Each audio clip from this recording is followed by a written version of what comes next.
دنیا کے سب سے بڑے ایویشن ایونٹ دبئی ایئر شو میں یہ مظاہرہ بھارت کے لیے فخر کا باعث ہونا چاہیے۔ ہزاروں لوگ آسمان کی طرف دیکھ رہے تھے اور دنیا بھر کے لاکھوں لوگ اس اسکرین پر دیکھ رہے تھے، لیکن چند لمحوں میں یہ فخر ایک المیہ میں بدل گیا۔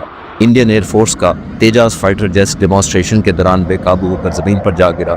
تماشائی سکتے میں آ گئے۔ یہ حادثہ اس وقت ہوا جب تیجاس جہاز ایک بیرل منور پرفارم کر رہا تھا، جس کے دوران پائلٹ نیگیٹو جیز کا سامنا کرتا ہے اور زمین کے قریب یہ منور انتہائی ڈیمانڈنگ ہوتا ہے۔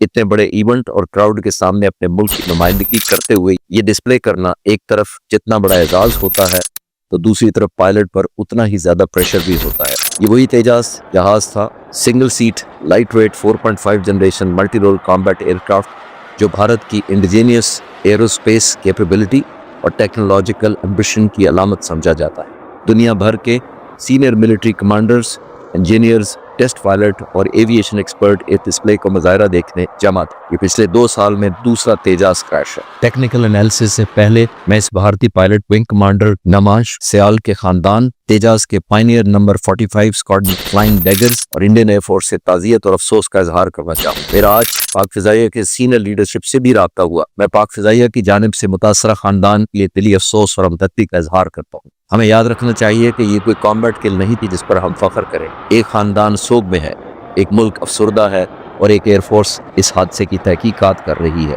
لیکن اب وہ سوال پیدا ہوتا ہے جس کا جواب دنیا تلاش کر رہی ہے۔ کیا یہ حادثہ محض اتفاق تھا، یا یہ 4 دہائیوں سے تیجاس پروگرام میں چھپے ہوئے مینوفیکچرنگ، ٹیکنیکل یا آرگنائزیشنل کمزوریوں کا نتیجہ تھا؟